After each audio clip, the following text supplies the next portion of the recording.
Welcome to the Grind It Podcast. You know, life can be such a grind at times, and so we're here sharing God's Word with you to encourage you to keep grinding and to not give up. It's time to grind. So here's the host of the Grind It Podcast, the old school skateboarder himself, Randall Tucker. Welcome to the Grind It Podcast. Today we're going to start breaking down Luke chapter 21. Just before we get into Luke 21, I just want to say thank you for listening to the Grind It Podcast. Thank you for watching on YouTube. And thank you for sharing the Grind It Podcast, because when you share the Grind It Podcast, you're sharing an opportunity for people to get to know Jesus and to follow Jesus and to have the same hope that you have and that I have, and that's going to heaven. And so just a big thank you for making the Grind It Podcast such a success. Now, today in Luke 21, actually in Luke chapter 20, we took a look at Jesus, how he's now in Jerusalem. He's gone into the temple, and he's cleansed the temple of those greedy people who were selling the animals for to be sacrificed. Their hearts weren't in the right place. They were selling those sacrifices for profit. They were there to make money, because those religious leaders, Jesus has already pointed out that they love money, and we're going to see that again here in Luke 21. And so he's cleansed out the temple, and he is going back to the temple on a daily basis, and he's teaching people the ways of God, and he's teaching with authority, and the people are just in amazement at his teachings. And in this last chapter, chapter 20, we saw Jesus being challenged by the religious leaders. They want to know, by what authority are you doing these things? In other words, they're saying, who do you think that you are? And even the Sadducees at the end of Luke 21 got in on the act, and they try to challenge Jesus. But each time they challenged Jesus, they were just shut up. They were kept silent. They literally were speechless. They could not come back on Jesus with anything. Jesus, and the way he answered them, it just shut them up. They didn't know how to respond. And this is how Luke chapter 20 ends. It says, "Then with the crowds listening, he turned to his disciples and said, 'Beware of these teachers of religious law, for they like to parade around in flowing robes and love to receive respectful greetings as they walk in the marketplaces, and how they love the seats of honor in the synagogues and the head table at banquets. And yet they shamelessly cheat widows out of their property, and then pretend to be pious or holy by making long prayers in public. Because of this, they will be severely punished.'"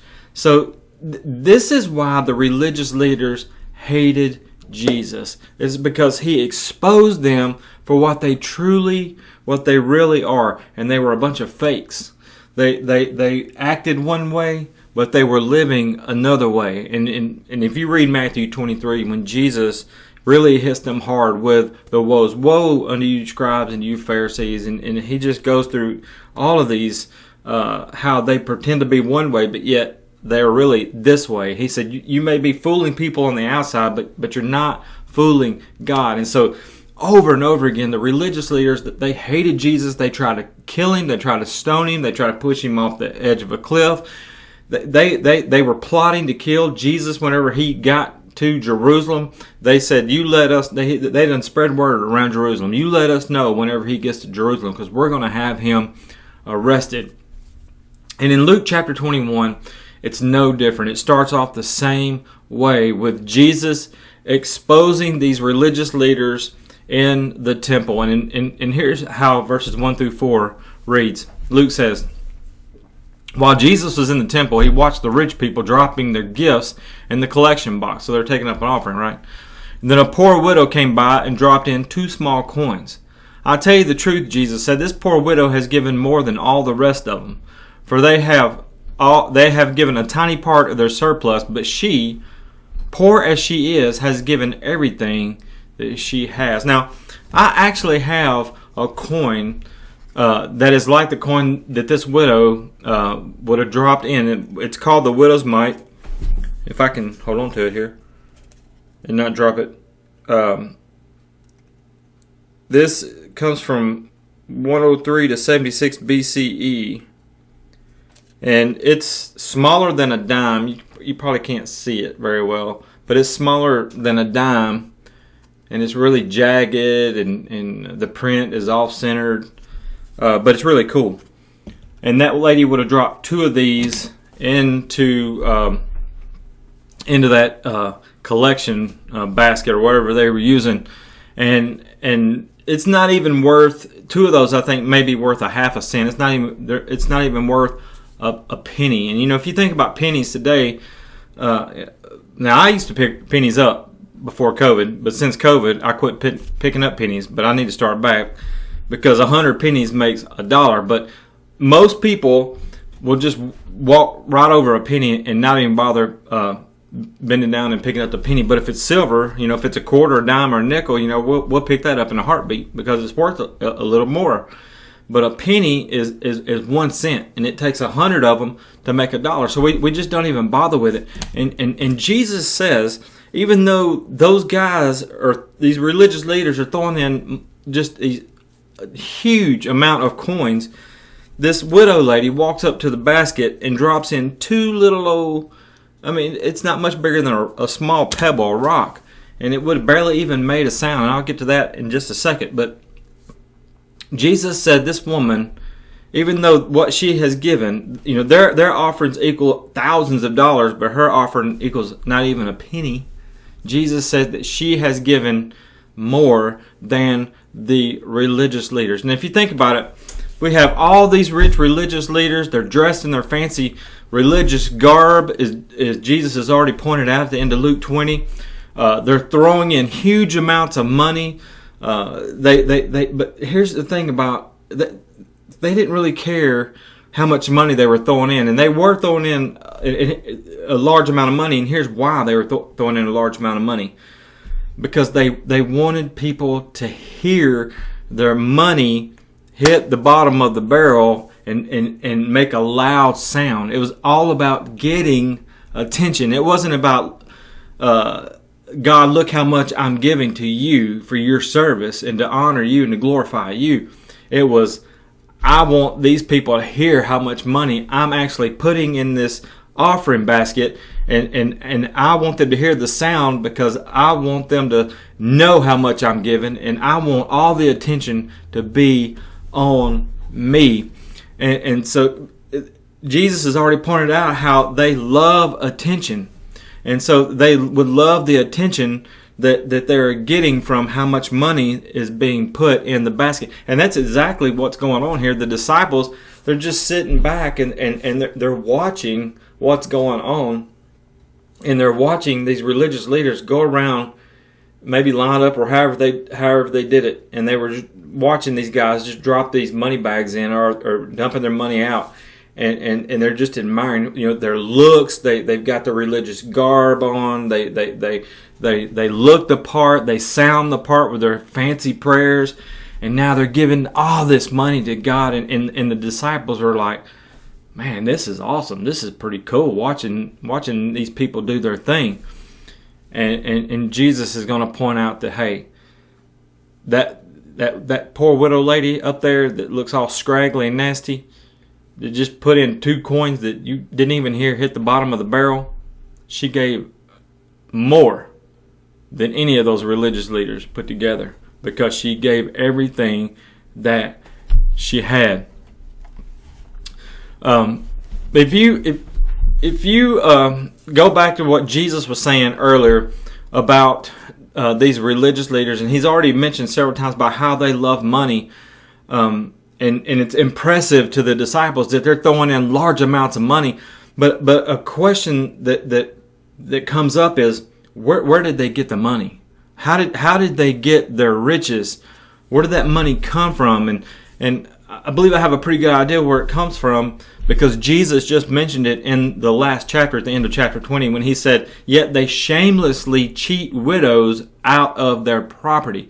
So you can see the hypocrisy going on here, because the religious leaders would call the tax collectors notorious sinners. The tax collectors were hated. Specifically, they were hated by the religious leaders. They're called notorious sinners. They would say over and over again to Jesus, or they would think it in their minds, and Jesus would call them out on it. But they would say, I can't believe this guy. He's claiming to be from God. He's claiming to be the Messiah. But look at the people who he's hanging out with. He's even going home to Zacchaeus' house. He's going to eat with tax collectors and sinners. But yet, here are these religious leaders who are supposed to be pointing people to God and being the example of God, and they're robbing or they're cheating widows out of their property. And that's how they're getting their money. They're doing the same thing that they're condemning the tax collectors of doing. Because the tax collectors would come around for the Roman government, the Roman authorities, and they would collect taxes to pay to the Roman authorities, and then they would collect extra taxes and keep it for themselves. But these religious leaders, Jesus said, they're doing the same exact thing. They're shamelessly cheating widows out of their property. They didn't care anything about the person. They didn't care anything about the widow. They didn't care anything about the poor. And as a matter of fact, they were scamming the widows. It's like an old-timey version of what goes on today. And if you look at the statistics today about these scammers, we get texts or we'll get emails or we'll get messages on social media because you got bots and all these different ways of scamming people. I was on a website the other day to buy some new earbuds for my iPhone, and I knew better. But I was really tired. I worked a 15-hour day, so I just wasn't on guard, I guess. And I got off of Walmart and I got off of Amazon, and I went to a website that looked legit. And I mean, it looked really legit because it was going to save me about $15. Well, they charged me $85 for these earbuds, and I never got them. And I had to go to my bank and say, look, I've been scammed. This thing looks legit. My bank looked at it. They thought it looked legit. But I had to cancel my card, get a new card, so that they couldn't draw any more money out. But it's been almost 3 weeks, and I still haven't gotten the earbuds. And I'm not going to get the earbuds. I know that they robbed me of $85. And so many people that they do that to, they make a killing.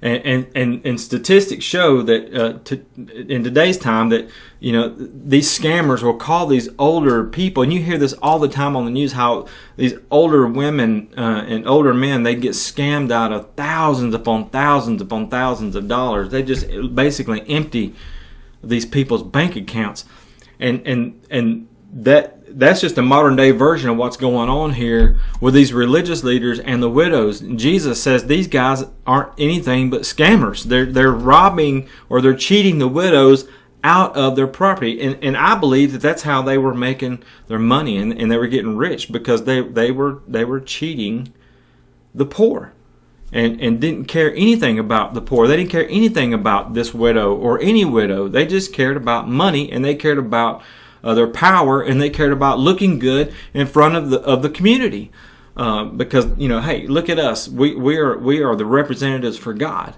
and Jesus says that they're far from it because their hearts just aren't right.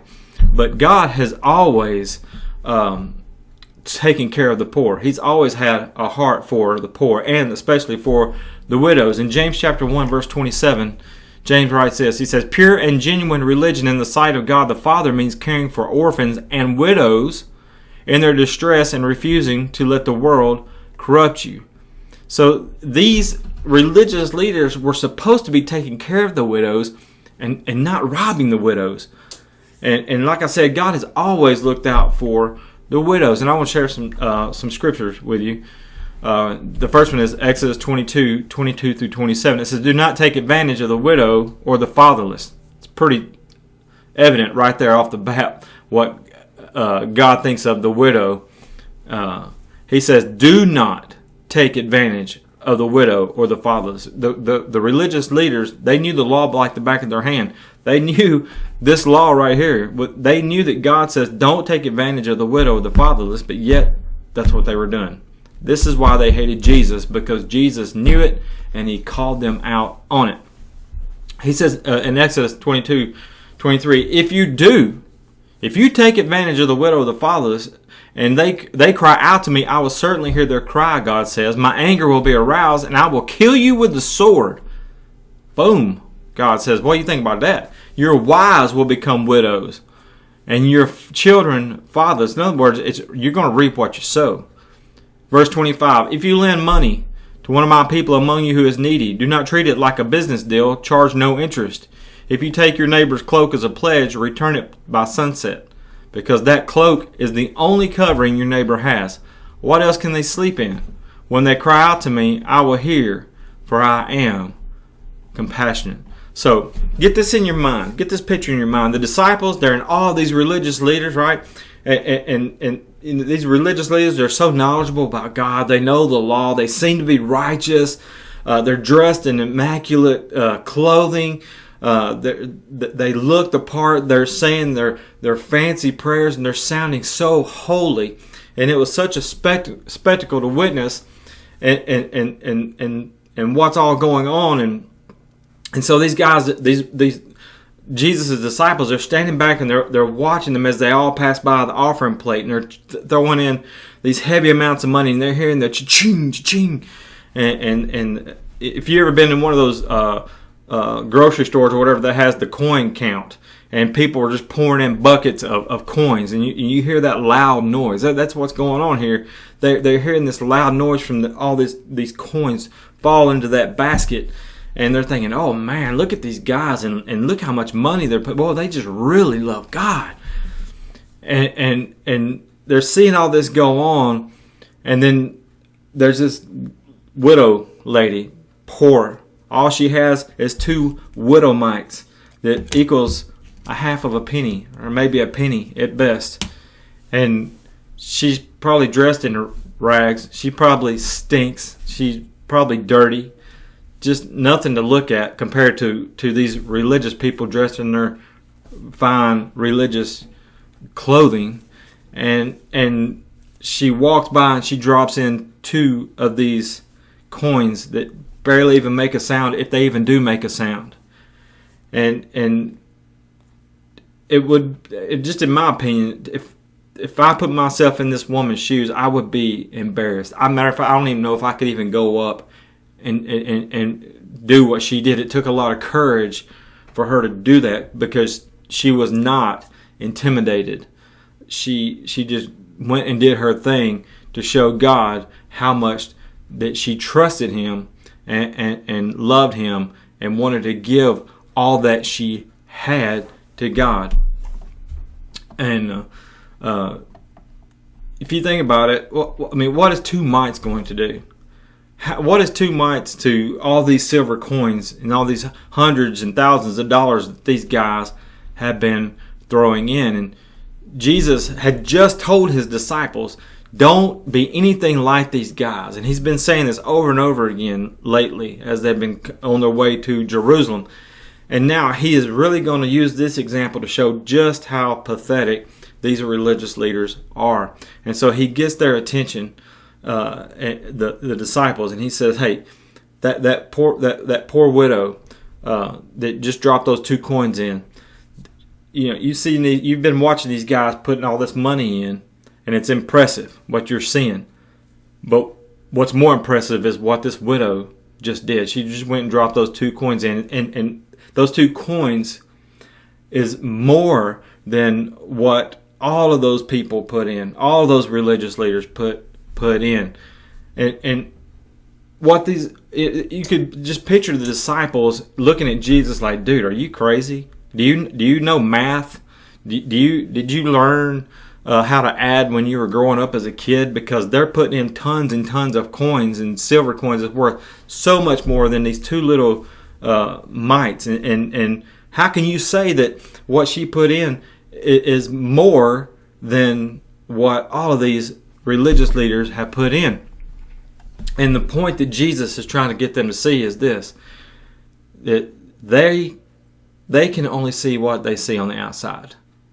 They see the religious people dressed in their religious garbs. They see them dropping in a ton of coins and they're thinking, wow, these people really love God. And they see the dirty old widow dropping in 2 little coins that don't even add up to a penny, and they're thinking, man, what's that all about compared to what these guys do?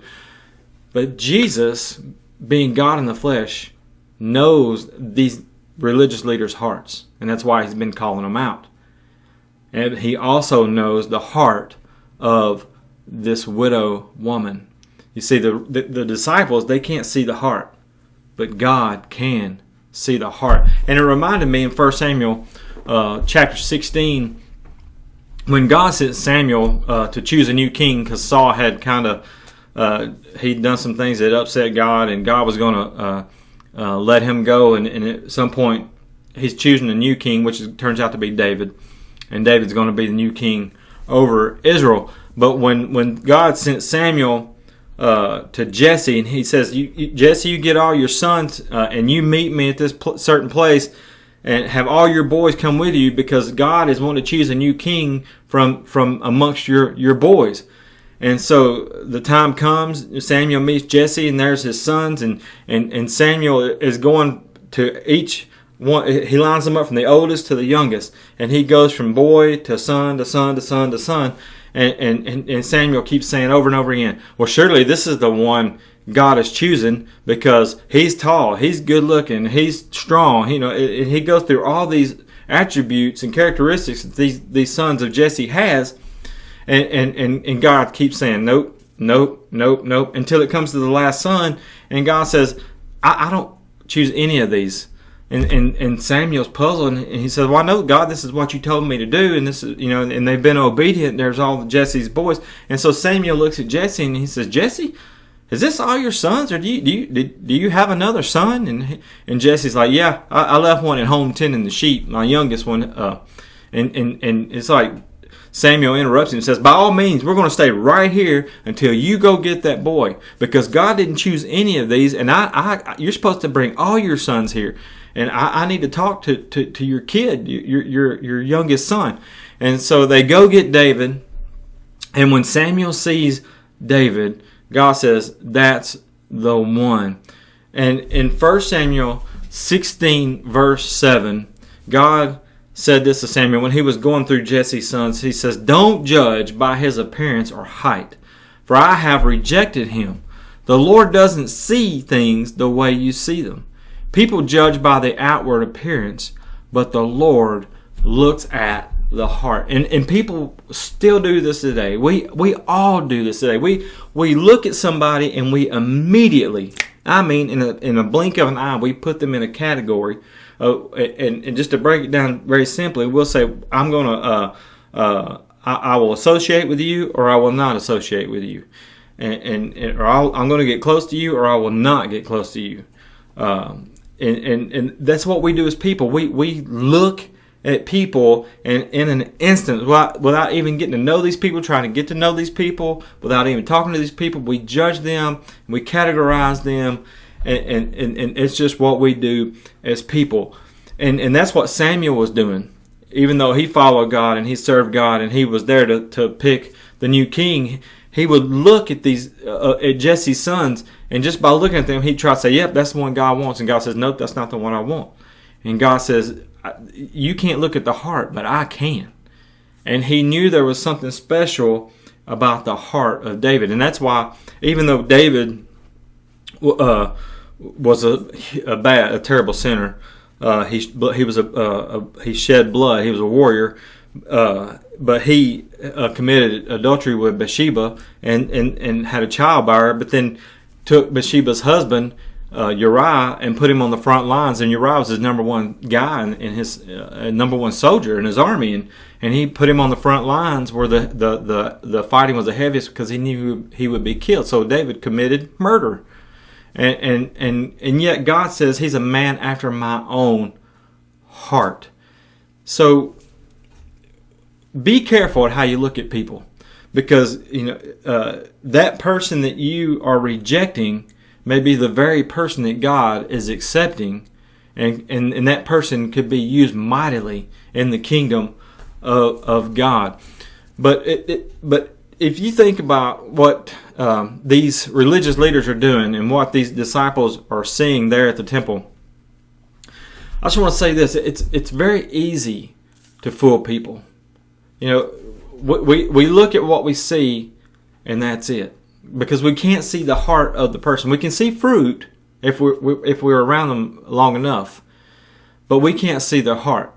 And just like these religious leaders, they were fooling the disciples at the time. They've been fooling the people of their community, but they was not fooling Jesus because he knew their heart. And we might be able to fool people around us for a little while, but we will never, not for one single moment, fool God, because he knows us inside and out. In Psalm 139, you can go back and read that on your own time, but Psalm 139, I believe David wrote that one, and he's talking about how no matter where I go, God, you are there. You know the words that come out of my mouth before I ever even had the thought in my brain. So we can't fool God. God sees everything. He knows everything about us, and he knows our hearts. And we might fool a lot of people, but we're not gonna fool God. And the disciples see this rich religious leaders throwing in a lot of money and this scraggly old woman throwing in 2 coins. But what Jesus sees is a bunch of religious leaders who have robbed widows to get their money. See, the disciples didn't know that, but Jesus knew that because he's God in the flesh. He knew that they cheated them out of what they own. And even though they threw in a lot of money, they have a lot more in the bank. So what they did give, it didn't hurt them at all. They were Jesus said they're giving out of their surplus. They're not giving from their heart like this widow did when she threw in all that she had, those 2 widows' mites.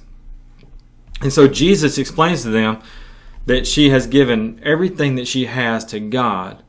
And just for a few minutes, I want to talk about a lesson that we can learn from this widow. And just hang with me, because what I'm going to talk about here, it's going to challenge your way of thinking a little bit. So don't let it blow your mind and you tune me out. Just hang with me through this. Tithing is an Old Testament concept given to the Jews by God himself, and it means tenth. And so we hear churches all the time talking about give a tithe, give your offering. And you can Google tithing and Old Testament scriptures about tithing. But basically what you're going to hear in churches today is that we are to give 1/10 of our income, which is the tithe. And whatever you give beyond that 1/10 or whatever you give beyond that tithe is an offering. So if you make $100, then you should give God $10 of that 100 and then live off the $90. And anything that you give beyond that $10 is an offering to God. But here's the thing about tithing that you probably don't hear very many churches say. In the Old Testament, when by the time that a Jew finished tithing and giving their first fruits and giving this offering and giving that offering, whether it be flour, meal, or animals, whatever the sacrifice was, they were actually giving up to 33% or more of what they had to God. They went way beyond 10%. And so just keep that in mind when you hear a church say, give God a tithe or 10%. But hang with me, because what I'm about to say, you may disagree with me, and that's fine. You can email me at thegroundedpodcast@gmail.com, and we can have a further discussion if you like. But after the Holy Spirit falls in Acts chapter 2 and the church begins, there is no mention of tithing. Now, Jesus does talk about the religious leaders tithing when he's walking on the earth, like what we're talking about here today in Luke 21. But after the Holy Spirit falls in Acts chapter 2, Peter preaches that sermon on the day of Pentecost. 3,000 people are baptized for the remission of their sins, and they're filled with the Holy Spirit, and the Lord adds them to the church, and the church begins. Tithing is never mentioned that I know of, not one time. Not one time. No 10% given, no 33% given. The only thing that mentions anything about giving is actually giving. And I challenge you to dig into it for yourself. Don't listen to what a preacher says. Don't listen to what a church says. Dig into it for yourself.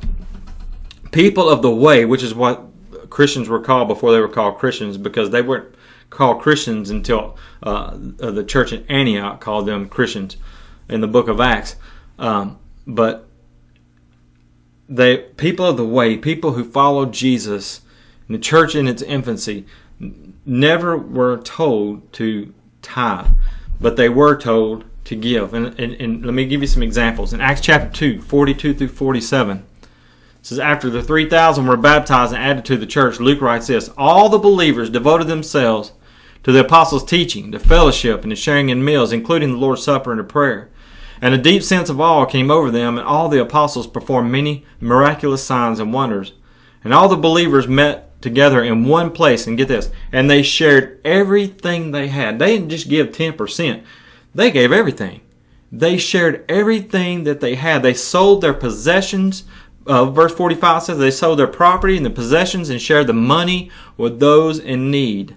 They worshiped together at the temple each day, and they met in homes for the Lord's Supper, and they shared meals with great joy and generosity, all the while praising God and enjoying the goodwill of all the people. And each day the Lord added to their fellowship those who were being saved. They sold everything that they had. They still got to keep it.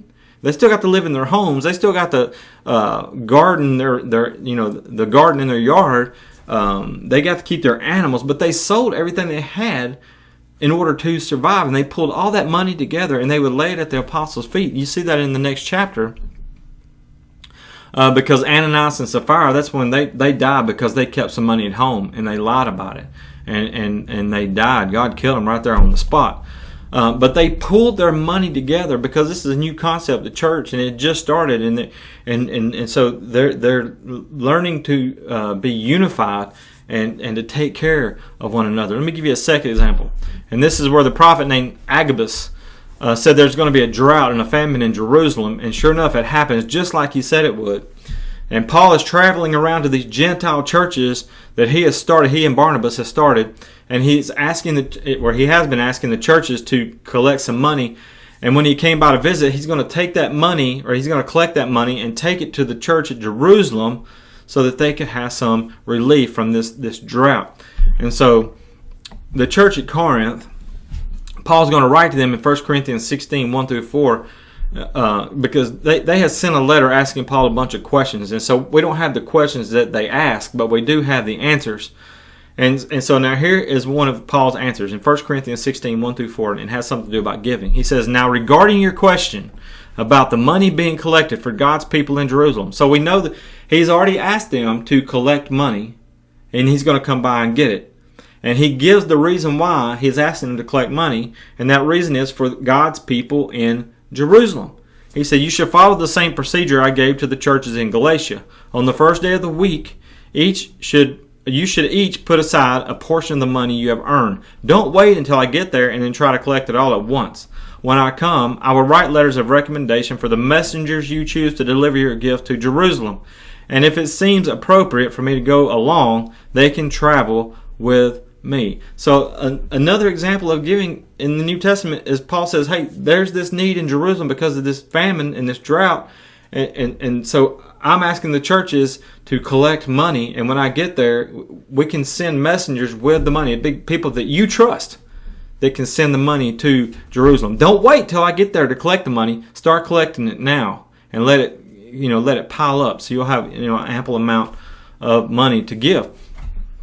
And then the third example I want to share about giving in the New Testament is this, and it's also from the church at Corinth. In 2 Corinthians 9, Paul writes this, I really don't need to write to you about this ministry of giving for the believers in Jerusalem. Same cause for the believers in Jerusalem. For I know how eager you are to help. And I have been boasting to the churches in Macedonia that you in Greece were ready to send an offering a year ago. In fact, it was your enthusiasm. So this has been going on for a while. And he says, you collect money until I get there. And so it's been a year since Paul has told them this. And in fact, it was your enthusiasm that stirred up many of the Macedonian believers to begin giving. But I am sending these brothers to be sure you really are ready, as I have been telling them. and that your money is all collected. I don't want to be wrong in my boasting about you. We would be embarrassed, not to mention your own embarrassment. If some Macedonian believers came with me and found out that you weren't ready after all I had told them. So I thought that I should send these brothers ahead of me to make sure that the gift you promised is ready. So in other words, they've promised that they've been collecting, and Paul's saying, I want to make sure, because I've been bragging on you, so I'm sending these messengers ahead because I want to make sure that what you said that y'all have done, I want to make sure that y'all have actually done that. And so he says, so I thought that, he's going to send these brothers ahead of him, and he says, but I want it to be a willing gift, not one given grudgingly. Remember this, a farmer who plants only a few seeds will get a small crop, but the one who plants generously will get a generous crop. You must each decide in your heart how much to give, and don't give reluctantly or in response to pressure. For God loves a person who gives cheerfully, and God will generously provide all you need. Then you will always have everything you need and plenty left over to share with others. As the scriptures say, they share freely and give generously to the poor. Their good deeds will be remembered forever. For God is the one who provides seed to the farmer, for the farmer, and then bread to eat. In the same way, He will provide and increase your resources and then produce a great harvest of generosity in you. Yes, you will be enriched in every way so that you can always be generous. And when we take your gifts to those who need them, they will thank God. So two good things will result from this ministry of giving. The needs of the believers in Jerusalem will be met, and they will joyfully express their thanks to God. As a result of your ministry, they will give glory to God. For your generosity to them and to all believers will prove that you are obedient to the good news of Christ. And they will pray for you with deep affection because of the overflowing grace God has given to you. Thank God for this gift, too wonderful for words. So Paul's talking about how they have a ministry of giving, and they've been taking up this collection for the church who's going through this great famine in Jerusalem. And Paul says, I've been hearing about how much you have collected, and I've been bragging on you. So I'm sending these guys ahead of me to make sure that y'all have collected what you said you collected, and we're going to send this money to Jerusalem. He says, and don't be giving out of pressure, but be giving out of a cheerful heart, because God will bless you. He says, like the farmer, if he just sows a few seeds, he's going to have a small crop. But if he plants a lot of seeds, he's going to have a large crop. And it's the same way Paul's saying with this money that you're giving. If you give a lot of money to this need in Jerusalem, God is going to bless you richly. And by all means, I'm not there preaching the prosperity gospel, because I don't believe in the prosperity gospel at all.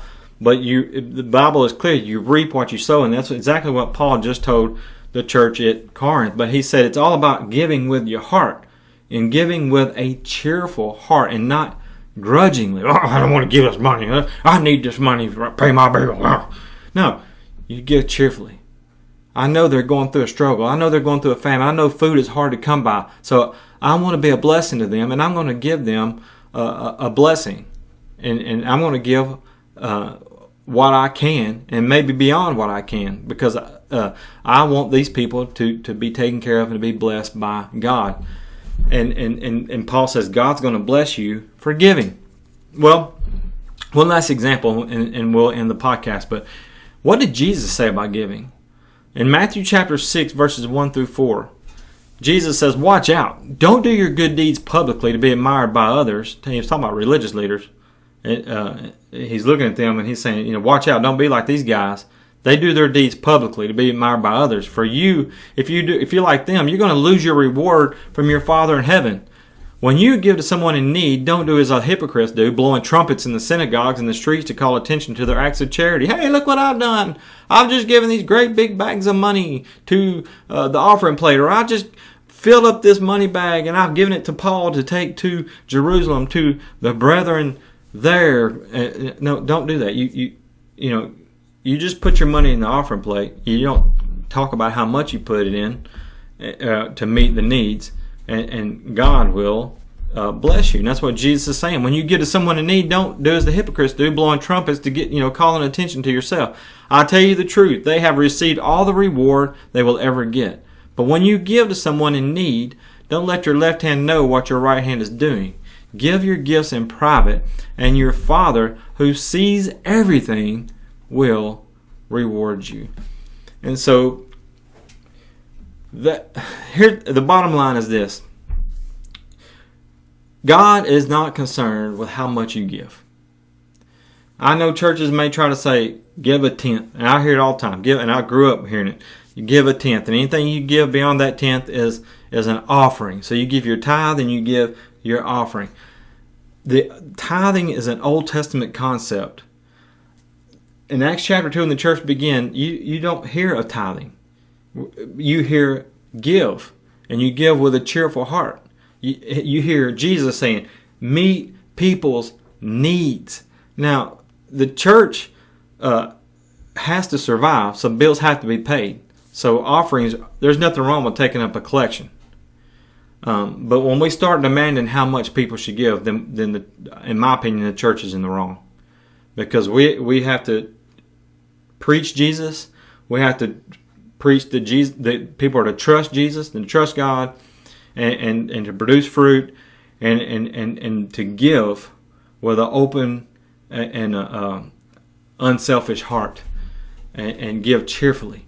And when we follow Jesus and we love Jesus and we want to serve God, we're going to do the right thing. And we have to trust that people are going to do the right thing and give so that the bills are paid. But God is not concerned, in my opinion, with how much we give. What He is concerned with is our hearts and the attitude in which we give it. Just like the religious leaders, we can give an abundant amount of money, but if our hearts is not right, then all we did is make an offering plate heavy. If we give tons and tons of money, but our hearts is not right with God, and we're not giving with the right heart, all we did is make the offering plates heavy. Think about that. If we give any amount, whether it's just 50 cents or a quarter or $5 or $10 or $100 or $1,000 or $1 million, if we give any amount and we give it from our heart, then God is pleased and God is glorified. And that is the purpose of giving, is for God to be glorified. Thank you for giving of your time, your effort, your abilities, your talents, your money, meeting people's needs in the name of Jesus. And let me say this as we end. As you meet people's needs, tell them why you are meeting their needs. If I just give you $10, what good is that? Yeah, you might be able to go buy a couple of things.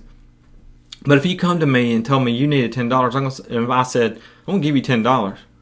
But the reason why I'm giving you $10 is because I follow Christ and I know you have a need and I want to meet your need in the name of Jesus so God will be glorified in your situation. And then people are going to say, oh. And see, the attention goes off of the gift and you, and it goes to God. And then their attention goes to God, and they think, man, God has really changed this guy or this girl's life, and I need to follow that God. I need what they have. I need Jesus. And that is the whole purpose in meeting people's needs and in giving. And Jesus says, you see that widow woman with those just dropped in those 2 little coins that barely even made a sound, if it made a sound at all. She gave more than all these religious leaders who put in thousands of dollars into the offering plate because she gave all that she had to God. Why? Because her heart was right. And Jesus could see their hearts and He could see her heart. And you know what? He can see my heart and He can see your heart. Is your heart right with God? If not, I pray today that you make it right with God. If you've never been washed in the blood of Jesus Christ, I pray that you give your life to Jesus today to be baptized for the remission of your sins, the forgiveness of your sins. And if you are a Christian, if you are following Jesus, then I pray that you have a heart check and make sure that your heart is in the right place and that you are giving of your time, you are giving of your money, you are giving of your abilities and your talents to serve God so that He can be glorified and not you. Again, thank you for listening today. God bless you. And we'll pick up with Luke 21 and finish it in the next podcast. Have a great day and keep grinding. Thank you for listening to the Grind It podcast today. May God bless you. If you have any comments or questions, you can email them to us at thegrinditpodcast@gmail.com.